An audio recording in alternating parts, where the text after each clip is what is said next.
चलिए स्टार्ट करते हैं। आज जिस चैप्टर को हम पढ़ने जा रहे हैं वो है force and laws of motion.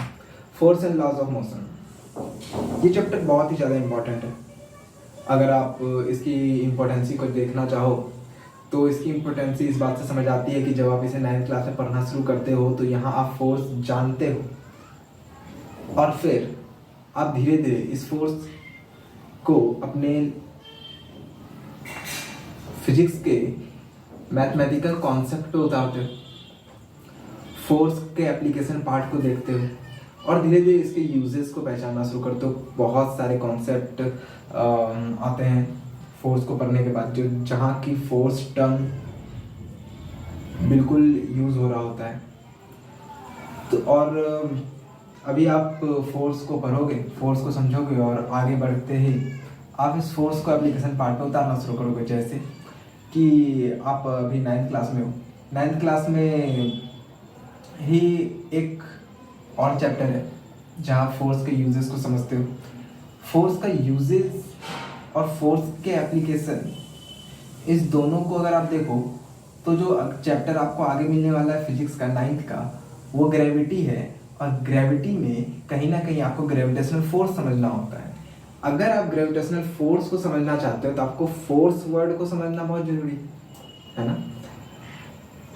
Force word, इस फोर्स वर्ड को कहीं ना कहीं लॉज ऑफ मोशन भी डिफाइन करती है ना। लॉज ऑफ मोशन फोर्स को डिफाइन करती है। आप जब पहले लॉज ऑफ मोशन को पढ़ोगे, Newton first laws of motion, वहाँ आपको साफ साफ फोर्स का डिफिनेशन दिखाई देगा। ऐसे ही आगे बढ़ता है। फोर्स कितना इम्पोर्टेंट है, अगर आप इसे और गहराई में समझना चाहते हो तो फोर्स इतना इम्पोर्टेंट है कि आप 9th, 10th, 11th और 12th, इस चारों में जब तक फिजिक्स पढ़ते हो तब तक आपको फोर्स को पढ़ना होता है। इसलिए भी फोर्स इम्पोर्टेंट हो जाता है। ठीक है, तो फिर हम फोर्स को पढ़ना शुरू करेंगे और कहीं ना कहीं फोर्स चैप्टर में आज इन डेप्थ उतरेंगे, बहुत अंदर उतरेंगे। जिस हद तक हम 9th क्लास में उतर सकते हैं उस हद तक तो हम उतरेंगे। ठीक है, फोर्थ चैप्टर जब हम पढ़ना शुरू करेंगे, मतलब अभी करेंगे पढ़ना शुरू, तो जब आप बुक को उठाओगे और मेरे लेक्चर को देखोगे तो दोनों में आपको सिमिलरिटी दिखेगी, बट जो पढ़ाने का एक लेवल होगा कि first level, second level, third level, fourth level and इस तो ये लेवल बुक से मैच बहुत ही कम करेगा। क्यों कम करेगा? क्योंकि कहीं ना कहीं मैंने इसे डिज़ाइन किया है कि पहले ये पढ़ना चाहिए, उसके बाद ये पढ़ना चाहिए, उसके बाद ये पढ़ना चाहिए, उसके बाद ये पढ़ना चाहिए। तो इस तरह से पढ़ेंगे। जब आप बुक देख को खोलोगे तो आपको सबसे पहले जो मिलेगा वो है फोर्स। इंट्रोडक्शन खत्म होते साथ आपको फोर्स को समझाना शुरू कर दिया जाता है, लेकिन मैं आपको पहले फोर्स नहीं ना समझा कर पहले इनर्शिया बताऊंगा, फिर फोर्स को उतरेंगे। ठीक है, क्यों उतरेंगे वो आपको कहीं ना कहीं लेक्चर के दौरान समझ में आ जाएगा कि पहले हमने क्यों इनर्शिया को पढ़ना शुरू किया।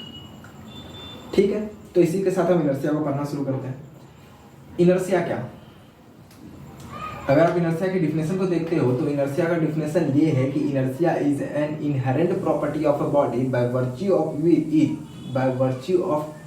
विच it oppose any changes in its state of rest और ऑफ यूनिफॉर्म मोशन।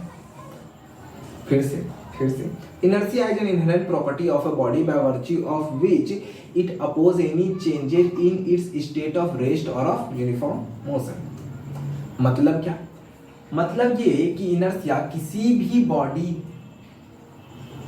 का एक इनहेरेंट गुण है। इनहेरेंट का मतलब होता है जन्मजात।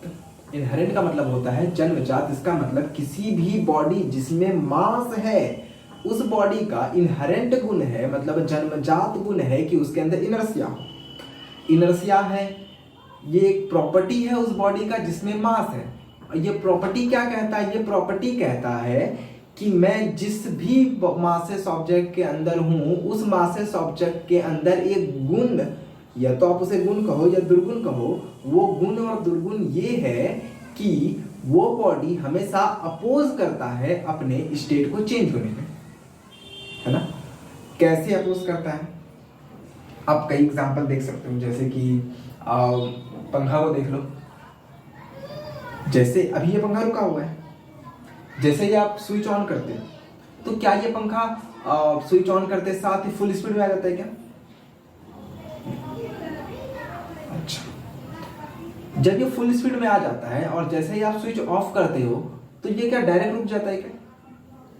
नहीं, ना ही ये एक बैग फुल स्पीड में आता है, ना ही ये एकाएक रुकता है। अर्थात ये कि कहीं ना कहीं जब हम इसे स्टार्ट करते हैं तो ये घूमने का मतलब, ये पहले किस में था जब हमने स्टार्ट नहीं किया? रेस्ट में। जैसे ही हम स्विच ऑन करते हैं ये अब क्या किस स्टेट में आने वाला है? मोशन में। इस पंखे में मास है क्या? हाँ है। इस पंखे में मास है, इसका मतलब इस पंखे में एक गुण भी है। क्या गुण है? इनर्शिया। इनर्शिया क्या कहता है कि हम जिस स्टेट में हैं उसी स्टेट में रहना चाहते हैं। मेरा स्टेट चेंज करने की कोशिश करोगे तो मैं अपोज करूंगा। इसका मतलब अभी ये पंखा रेस्ट में है, जैसे ही हमने इसे ऑन किया ये अब अपना क्या करेगा? State change. रेस्ट से मोशन, रेस्ट से जैसे ही ये मोशन में जाने वाला होगा, पंखा का क्या अंतर्मन क्या कहेगा? इस पंखा की इच्छा क्या होगी? इसकी इच्छा, इसकी वृत्ति ये होगी कि मैं जिस स्टेट में हूं उसी स्टेट में रहूं। इसका मतलब मैं मोशन में ना जाऊं। लेकिन मैंने इलेक्ट्रिक फोर्स लगाया है। इलेक्ट्रिक फोर्स लगाया, इसका मतलब क्या कि इसे मोशन में जाना तो पड़ेगा, लेकिन ये अपोज करेगा। और इसलिए जब हम पंखा को ऑन करते हैं तो ये डायरेक्ट स्पीड नहीं होता, ये धीरे धीरे धीरे धीरे धीरे धीरे स्पीड होता है। क्यों? क्योंकि ये शुरुआत में अपोज कर रहा होता है अपने स्टेट को चेंज होने का। समझ आएगा इनर्शिया क्या है?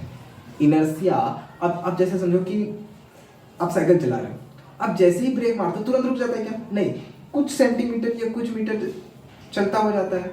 क्यों चलता जाता है? इसलिए चलता जाता है क्योंकि जब आप उसे चला रहे थे तो वो स्टेट ऑफ मोशन में था, और अब जब ब्रेक मारते हो तो वो रेस्ट में आता है। लेकिन वो साइकिल मास है, इसका मतलब उसके अंदर एक गुण है जिसे हम क्या कहते हैं? इनर्शिया। और अगर उसमें ये गुण है इनर्शिया का, इसका मतलब उसमें एक प्रॉपर्टी है जिसे हम क्या कहते हैं?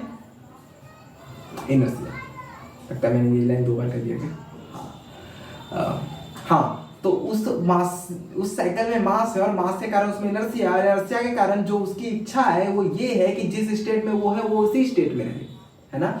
इसका मतलब जब साइकिल मोशन में था तो साइकिल की अब जो इच्छा क्या है कि मैं मोशन में हूं और मोशन में ही रहूं। अगर तुम मुझे रेस्ट पे लाने की कोशिश करोगे तो मैं अपोज करूंगी, और वैसा ही करता हुआ दिखाई देता है ना। जैसे ही हम उसे ब्रेक लगाते हैं तो वो थोड़ा दूर तक चलता है। क्यों? क्योंकि वो रेस्ट में आना ही नहीं चाहता, वो अपोज कर रहा होता है रेस्ट का, लेकिन उसे रेस्ट में आना पड़ता है क्योंकि उस पर फोर्स लगा है। Inertia can oppose in change of state, है ना। ओनली अपोज कर सकता है, ये रोक नहीं सकता है ना। अगर इनर्शिया समझ आ गया है तो जाहिर सी बात है कि इनर्शिया के कई टाइप होंगे, है ना। हाँ बिल्कुल, इनर्शिया के कई टाइप होते हैं।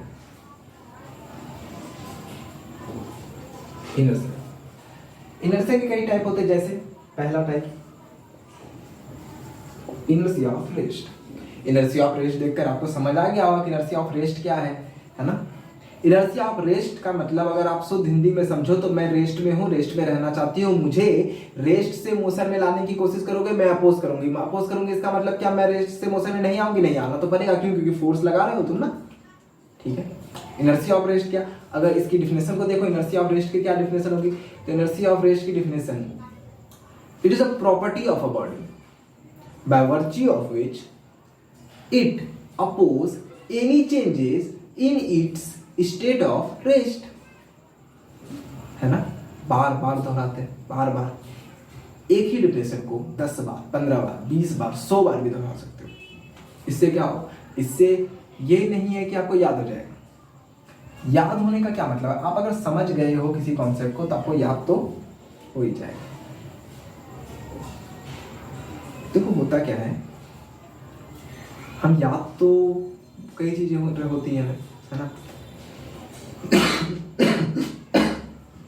याद तो हमें कई चीजें होती हैं, लेकिन कभी आपने गौर किया है कि आप अपना मोबाइल या अपने मम्मी का मोबाइल, अपने पापा का मोबाइल का फ़ोन नंबर कभी नहीं बोलते? बोलते ऐसा होता है क्या कि कल तक मुझे याद था और आज मैं भूल गया, ऐसा होता है क्या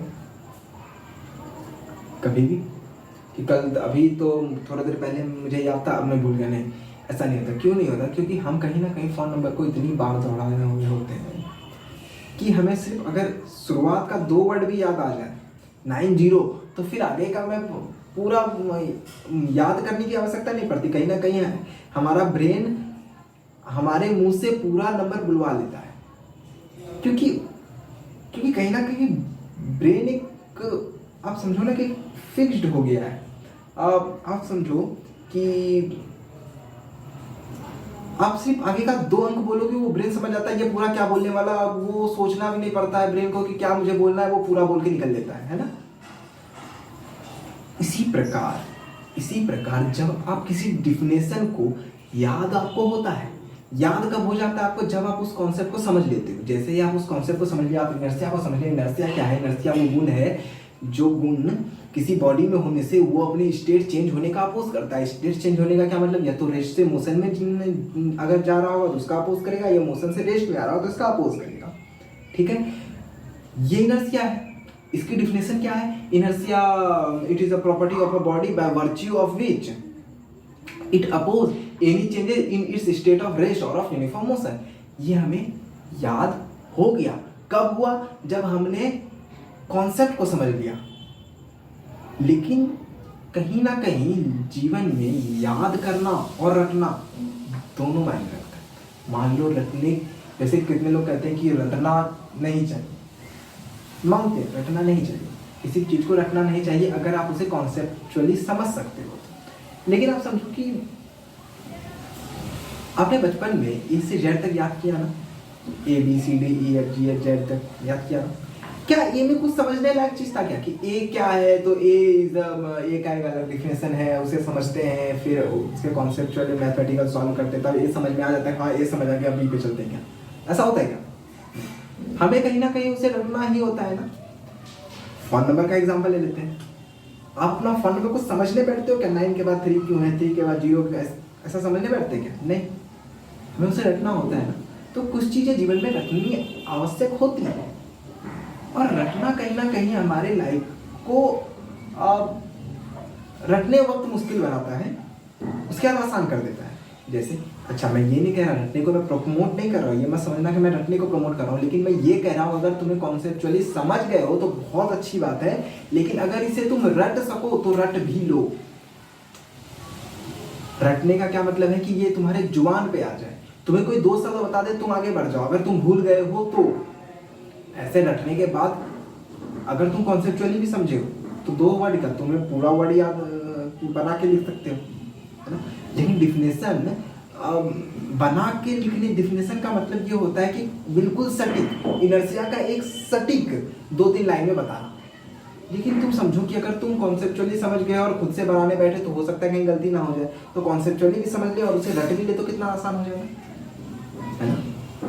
इसीलिए कॉन्सेप्चुअली समझो भी, और कहीं ना कहीं अगर समय मिले तो उसे दोहराते रहो। ये मैं नहीं कह रहा कि बैठ के एक टाइम निकाल के 1 घंटा पर रट रहे, नहीं, उसे कहीं ना कहीं दोहराते रहो। साइकिल से कहीं जा रहे हैं, मन में दोहरा रहे बार बार, है ना। इससे क्या होगा कि आपको एक और ग्लू स्टूडेंट बनोगे। आपसे किसी ने कहा कि डिफाइन इनर्शिया, आपने जैसे उसने डिफाइन इनर्शिया किया, अगले सेकंड आप शुरू हो गए कि inertia is a property of a body by virtue of which is oppose any change in state of rest of uniform motion. जैसे ही आप ये बोलोगे, दुनिया आपसे कहेगी हाँ रट लिया था तुमने। अगले ही पल, सुनो, अगले ही पल आप उसे कॉन्सेप्चुअली भी समझा दो। इसका मतलब समझ रहे हो, इसका मतलब ये है कि कहीं ना कहीं आप अब चमक रहे हो। उसके ब्रेन में जिसे आप ये करके दिखाते दोगे, उसे क्या समझ में आएगा कि ये बच्चा अब एवरेज नहीं, अब ये तेज है। बहुत आसान है लाइफ में तेज स्टूडेंट बनना, बहुत आसान है। दुनिया पता नहीं क्यों बहकती रहती है, ठीक है, बस यही है। अच्छा, इनर्शिया समझे, इनर्शिया ऑफ रेस्ट भी आप समझ ही गए। इनर्शिया ऑफ रेस्ट क्या, अगर मैं रेस्ट में हूं तो रेस्ट में ही रहना चाहते हो, मुझे मोशन में लाने का प्रयास करोगे, मैं अपोज करूँ। इनर्शिया ऑफ मोशन भी कुछ इसी तरह का है ना। मैं मोशन में हूँ, मोशन में ही रहना चाहता हूँ, मुझे रेस्ट में लाने की कोशिश करोगे, मुझे मेरे मोशन को स्पीड चेंज करने की कोशिश करोगे, कुछ भी करने की कोशिश करोगे, मैं अपोज करूंगी। अच्छा, ये मोशन कौन सा मोशन है जिसमें बॉडी है और इनर्शिया है? ये एक यूनिफॉर्म मोशन है। अच्छा, क्या ये एक्सेलरेशन नहीं हो सकता? हो सकता है, लेकिन आप समझो कि एक यूनिफॉर्म मोशन को चलने के लिए फोर्स की आवश्यकता नहीं पड़ती। एक यूनिफॉर्म मोशन को चलने के लिए फोर्स की आवश्यकता नहीं पड़ती है, ये हम अभी आगे समझेंगे। एक गैलीलियो का बहुत ही अच्छा एक्सपेरिमेंट है, समझे? कितने लोग तो ये मानते थे। अच्छा, आपने बचपन में वो किया क्या है, टायर घुमाए क्या? नहीं, साइकिल का टायर नहीं होता, ऐसे घुमाते हैं सड़क पर। क्या करते हैं उसमें, जब जैसे टायर घूमता है थोड़ी दूर जाता है, हम दौड़ के जाते हैं, फिर उसे फोर्स देते हैं, फिर वो थोड़ा दूर जाता है, फिर फोर्स देते हैं। क्यों देते हैं? इसलिए क्योंकि कहीं ना कहीं फ्रिक्शन उसे अपोज कर रहा है। अगर फ्रिक्शन ना हो, अपोजिशन फोर्स ना हो, तो आप एक बार फोर्स दोगे और वो जो टायर है वो कभी रुकेगा नहीं, चलता ही रहेगा। बस अपोजिशन फोर्स नहीं होना चाहिए उसे रोकने का, है ना। कितने लोग तो अभी से पहले ये सोचते थे कि किसी भी बॉडी को चलते रहने के लिए भी फोर्स की आवश्यकता पड़ती है। ऐसा नहीं, समझेंगे। अभी ये गैलीलियो का एक एक्सपेरिमेंट है जो हम इनर्शिया के बाद ही शुरू करने वाले हैं। इनर्शिया के बाद का जो कॉन्सेप्ट होगा उसमें हम गैलीलियो के एक्सपेरिमेंट के बारे में ही सुन पढ़ेंगे, है ना। तो इनर्शिया ऑफ रेस्ट हुआ, इनर्शिया ऑफ मोशन है। इसके बाद क्या इनर्शिया हो?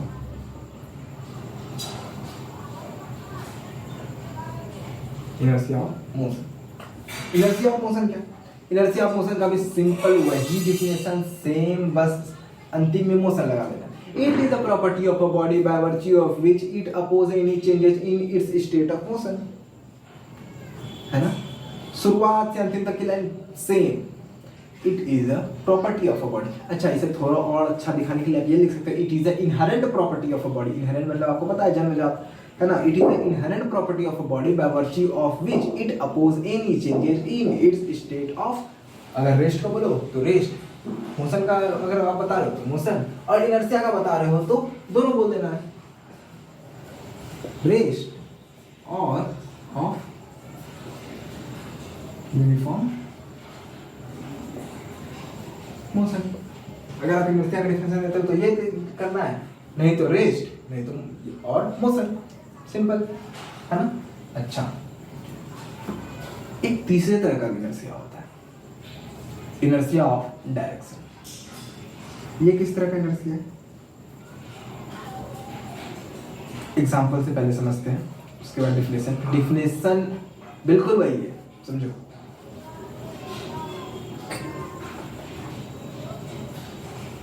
It is a property of a body by virtue of which it opposes any changes in its direction. वही है, लेकिन पहले हम समझ लेते हैं, इसे किसी एग्जांपल से समझते हैं। आप समझो, जब आप साइकिल, मान लो आप रोड पे साइकिल चला रहे हो और रोड पे चलाते चलाते आपको किसी गली में घुसना है, तो और आप बहुत स्पीड साइकिल चला रहे हो, बहुत स्पीड। जब बहुत स्पीड साइकिल चला रहे होते हो तो क्या उसी स्पीड में आप गली में घुसते हो क्या? टर्न लेते हो क्या? नहीं। आप क्या करते हो? आप साइकिल को स्लो करते हो ना।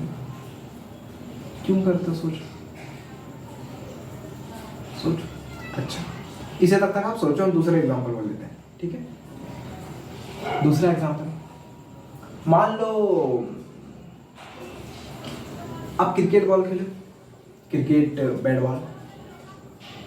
मैं ज़्यादा नहीं खेला बैट बॉल, हाँ, लेकिन अभी के जो बच्चे हैं, मेरे कई दोस्त हैं जो क्रिकेट के इतने ज़्यादा डाई हार्ड फैन हैं, मतलब मतलब अगर आप उसे पूरा दिन क्रिकेट खिला लो, भूखे प्यासे वो क्रिकेट खेलने के लिए तैयार, इतने ज़्यादा डाई हार्ट फैन है क्रिकेट के।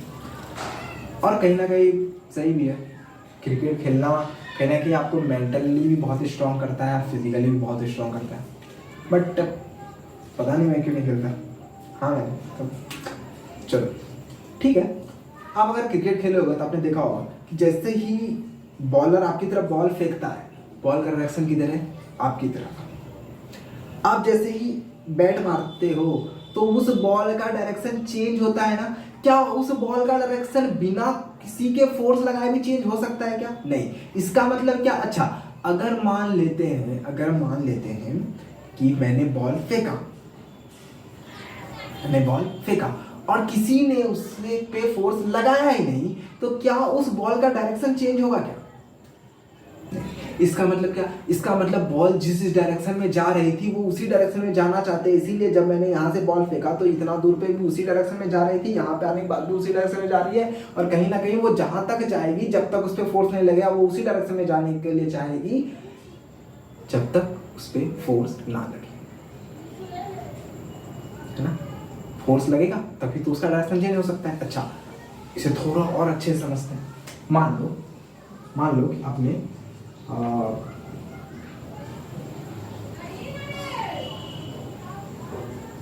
बॉल फेंका। जैसे ही आप बॉल फेंकते हो तो ये बॉल धीरे धीरे नीचे आ जाता है।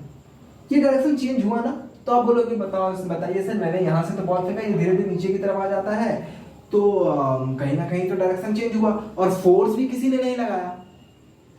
अरे फोर्स लगा, ग्रेविटी का नाम सुना है ना? हाँ, अभी आगे पढ़ने वाले हैं, अभी उतना कॉन्सेप्ट क्लियर नहीं है ग्रेविटी के बारे में, लेकिन फिर भी आप समझो ग्रेविटेशनल फोर्स तो है ना, कहीं ना कहीं ग्रेविटी नीचे खींच रही है ना। अगर ग्रेविटी नीचे खींचती है, इसका मतलब समझो कि जब ये बॉल फेंका तो कहीं ना कहीं बॉल इस डायरेक्शन में जा रही थी, लेकिन जैसे ही यहाँ तक पहुंचा तो ग्रेविटी इसे नीचे लगा रही थी। बॉल इस डायरेक्शन में, ग्रेविटी फोर्स इस डायरेक्शन में, मतलब डायरेक्शन दो है। बॉल उधर भी जा रही है, क्यों? क्योंकि इसने फोर्स उधर लगाया है बॉल पे। बॉल नीचे भी आना चाह रही है, क्यों? क्योंकि ग्रेविटी नीचे खींच रहा है, इसीलिए बॉल ना ही उधर जाती है ना ही इधर जाती है, बॉल कहीं बीच में ही कर जाती है। और यहाँ पे भी वही हो रहा है, ये बॉल जाना इधर चाहती है, ग्रेविटी इधर लगा रही है, ये यहाँ ना यहाँ कहीं यहाँ आ जाती है।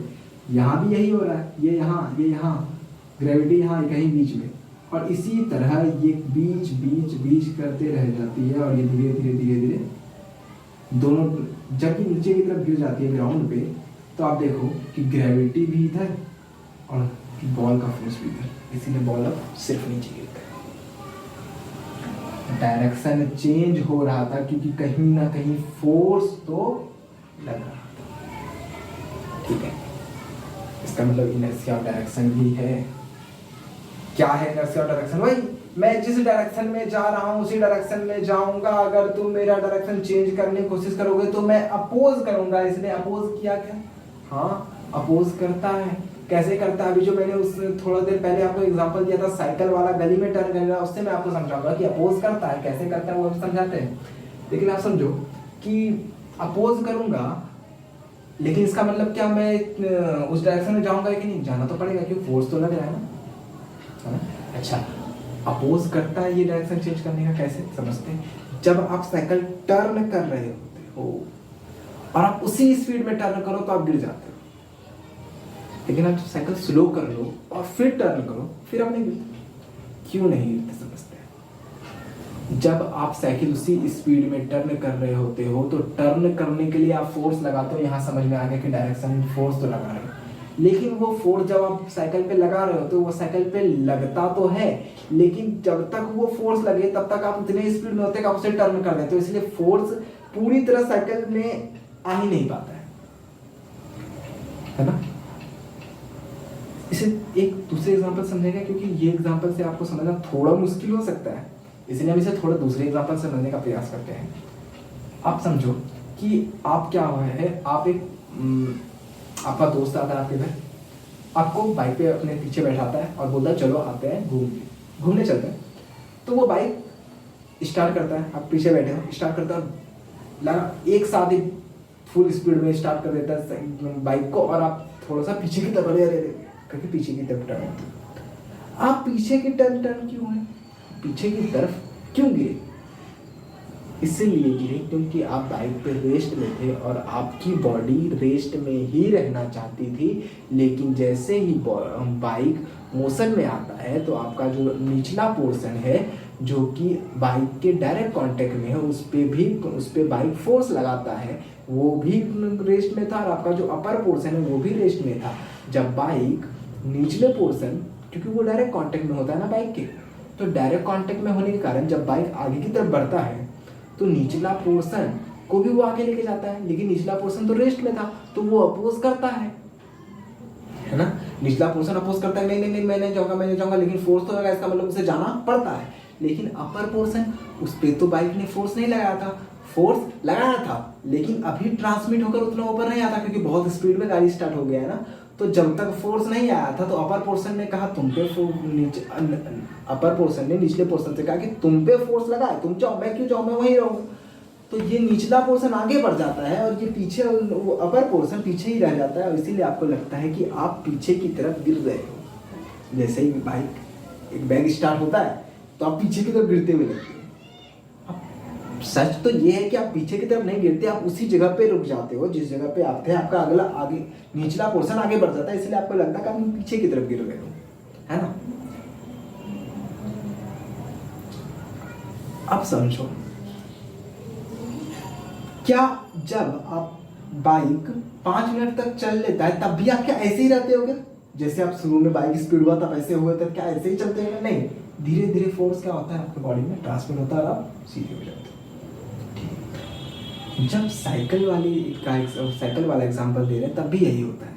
जब आप बहुत स्पीड में टर्न ले रहे होते हैं तो फोर्स पूरे बाइक में या पूरे साइकिल में ट्रांसफर नहीं हुआ होता है, इसलिए आप गिर जाते हैं। लेकिन जब आप साइकिल को स्लो कर लेते हो उसके बाद आप किसी भी बाइक को या साइकिल को टर्न करते हो, डायरेक्शन चेंज करने के लिए फोर्स लगाते हो, तो पूरे साइकिल में वो फोर्स ट्रांसमिट हो जाता है और बहुत आराम से आप टर्न ले सकते हो। अब आपको शायद समझ आ गया होगा इनर्शिया ऑफ डायरेक्शन क्या है। Inertia of direction, inertia of motion, inertia of rest, बिल्कुल एक जैसा डिफिनेशन, बस अंतिम में डायरेक्शन, मोशन और रेस्ट लगाना है। और जैसे इनर्शिया की बारी आएगी तो रेस्ट और ऑफ यूनिफॉर्म मोशन। एक बार फिर से डिफिनेशन दोहरा लेते हैं। इनर्शिया क्या है? It is inherent property of a body by virtue of it oppose any changes in its state of rest और ऑफ यूनिफॉर्म मोशन। रेस्ट का डिफिनेशन क्या? वही, it is a property of a body by virtue of which it oppose any changes in its state of rest. Motion, वही state of motion. Direction, in its direction. State of direction नहीं कह सकते, इन its direction. ठीक है, यहाँ पे inertia खत्म होता है। मतलब इनर्शिया आपको अब समझ आ चुका है। इनर्शिया क्या आपको समझ आ गया? अच्छा, इनर्शिया समझ आ गया तो हम कुछ चीज़ें जो इनर्शिया के बारे में जो कॉन्सेप्ट आपको समझना है और समझे आप इसमें, हम उसे दोहराते हैं। सबसे पहली बात, इनर्शिया क्या है वो आप समझ चुके। इनर्शिया क्यों है? वो बॉडी के मास के कारण है। बॉडी में चीज है जो उसे जन्म से ही मिलती है, वो है उसका मास, और उस मास के कारण इनर्शिया है। तो इनर्शिया किस पे डिपेंड करता है? मास पे। पहला कॉन्सेप्ट। दूसरा कॉन्सेप्ट, इनर्शिया सिर्फ अपोज करने का अधिकार रखता है। स्टेट को चेंज होने के अपोज करने का अधिकार रखता है। ऐसा नहीं है कि वो चेंज होने ही नहीं देगा, चेंज तो होना पड़ेगा क्योंकि फोर्स लग रहा है ना, लेकिन अपोज कर सकता है इनर्शिया। बस इनर्शिया के पास बस कौन सा हक है? अपोज करने का, स्टेट चेंज में अपोज करने का। ठीक है, यहाँ पे हमारा इनर्शिया खत्म होता है। इनर्शिया आप समझ चुके हो। अगर आप नहीं समझो तो एक बार फिर से वीडियो को देखो, बहुत ही आराम से देखो। ठीक है, तो फिर मिलते हैं अगले वीडियो में। अगले वीडियो में आपको थोड़ा गैलीलियो के एक्सपेरिमेंट के बारे में बताएंगे और फिर हम लॉज ऑफ मोशन को शुरू करते हुए फोर्स आपको समझा देंगे। ठीक है, तो अगले वीडियो में यही रहेगा। इसे इस वीडियो में हमने इनर्शिया खत्म कर लिया। ठीक है, तो इसी के साथ बाय।